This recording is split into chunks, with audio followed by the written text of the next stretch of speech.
तो थोड़े को वसूली उन्हें करी भी ले ली है, जिन्ने का दिते था तो 10 गुना ज्यादा वसूल है सारे कोई महंगाई या कोई हालात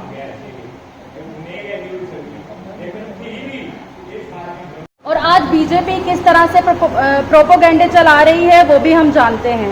तो मेरे को इस बारे में ज़्यादा बात करने की मुझे नहीं लगता ज़रूरत है, क्योंकि हम सब लोग जागरूक हैं और सब जानते हैं कि किस तरह से बीजेपी ने शोषण किया है, चाहे वो किसान हो, चाहे वो छोटे दुकानदार हो, चाहे वो घर गृहस्थी हो, चाहे वो राशन हो, चाहे वो कुछ भी हो।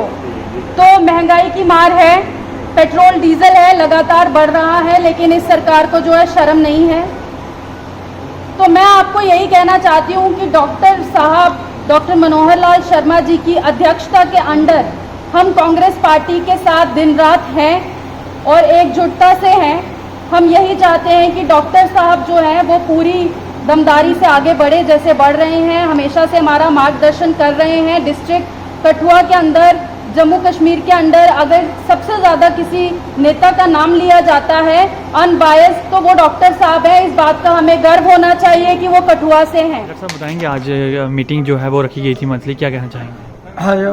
मंथली ब्लॉक कंडी के कार्यकर्ताओं की मीटिंग है और इस मीटिंग में हर महीने में हम इस एरिया की जो समस्याएं हैं और पार्टी का जो प्रोग्राम है उस पर चर्चा होती है।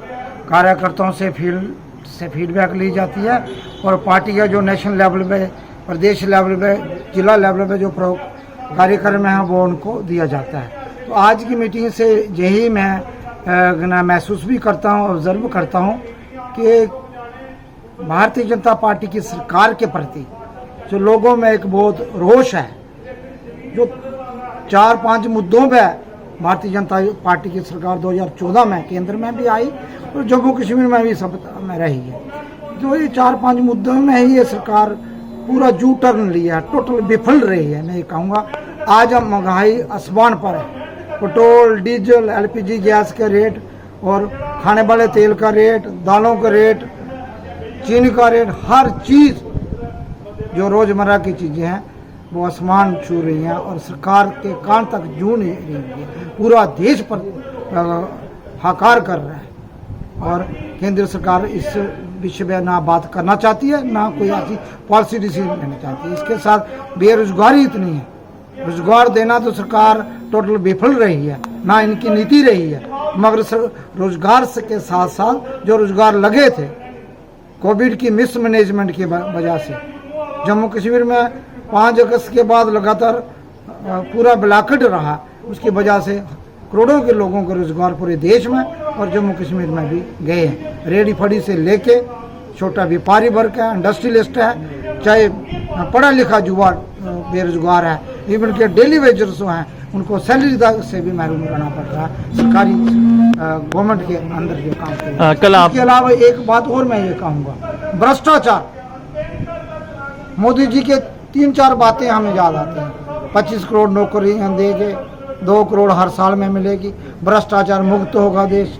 आज भ्रष्टाचार लीगलाइज कर दिया, भाजपा की सरकार ने खुली छूट दी है और अधिकारी शरेआम, किसी का डर नहीं, आम व्यक्ति को इतनी परेशानी का सामना करना, छोटी छोटी चीज़ों में भ्रष्टाचार चल रहा है और इनके जो पार्टी के लीडर भी इसमें इन्वॉल्व हैं, लैंड ग्रैबिंग तक, इसमें बीजेपी टोटली चुप रहती है, कोई चर्चा करने के लिए तैयार नहीं। और चौथी बात जो मैं कहूँगा कि इन्होंने कहा था कि महिलाओं को सुरक्षा देंगे, क्राइम रेट कम होगा। आज महिलाओं की सुरक्षा में देखें पूरे देश में भी रेप केस, किडनैपिंग जैसे केस चल रहे हैं छोटे माइनर बच्चों में, कोई इनका इसका काम नहीं है। और दूसरा, उन केस को पुलिस थाने में रजिस्टर करने में भी संघर्ष करना पड़ता है, मीडिया ट्रायल होता है, मीडिया उठाता है, अपोजिशन धरने मुजाहरे करती है जाके, और बहुत से बीजेपी के विधायक, इनके लीडर उसमें रेप केस में इन्वॉल्व हुए हैं, उन पर भी एक्शन नहीं होता। उसके बाद आप चले जाएँ, कोविड की इतनी मिसमैनेजमेंट हुई है, ये ऑफिशियली 4 लाख लोग बताते हैं हमारे जिनकी डेथ हो गई है। मैं आपके चैनल के माध्यम से उनको भी श्रद्धांजलि देता हूं, मगर अनऑफिशियल जो पता लगा, जो लोग हॉस्पिटल तक नहीं पहुंचे, जो प्राइवेट हॉस्पिटल में चले गए, कुछ लोग घर में ही मारे, तो लगभग 40-45 लाख के करीब लोग इस दुनिया से चले गए इस देश में। बहुत चिंता का विषय है, बड़ा दुख का विषय है। मैं सरकार से कहना चाहूँगा कि जिस परिवार से कोई कमाई करने वाला सदस्य नहीं रहा, उस परिवार के बच्चों को फ्री एजुकेशन केंद्रीय विद्यालय या नवोदय विद्यालय में दिए जाए, और उसके साथ साथ परिवार के सदस्य को नौकरी मिले, और कम से कम 5 लाख का मुआवजा हर परिवार को मिले, ताकि उनको रोजी रोटी का साधन चले। और उनको श्रद्धांजलि देने के साथ साथ मैं ये कहूँगा कि वैक्सीन की बात है, वैक्सीन की शॉर्टेज है, बड़े बड़े वादे किए जा रहे हैं, लोग लाइनों में खड़े हो रहे हैं, हॉस्पिटल में जा रहे हैं, चक्कर लगा लगा के दुखी हो गए। वैक्सीन किसी को फर्स्ट डोज नहीं लगी, किसी को सेकंड डोज नहीं मिल रही है, तो उसका गैप भी बढ़ा है। तो बहुत सी बातें हैं जिसमें सरकार कम्प्लीटली फेल है। खाली मंत्री बदलने से सरकार की छवि अच्छी नहीं होगी। पहले तो कहते हैं कोविड में बहुत अच्छी मैनेजमेंट रही है, और मैनेजमेंट रही, फिर आपने अपना हेल्थ मिनिस्टर को क्यों बदला? तो कहीं ना आपके पेट्रोलियम मिनिस्टर क्यों बदला?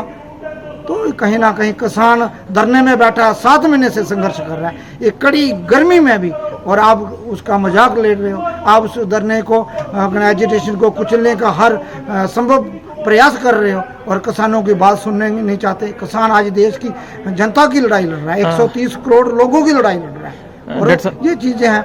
आपने डिलिमिटेशन की बात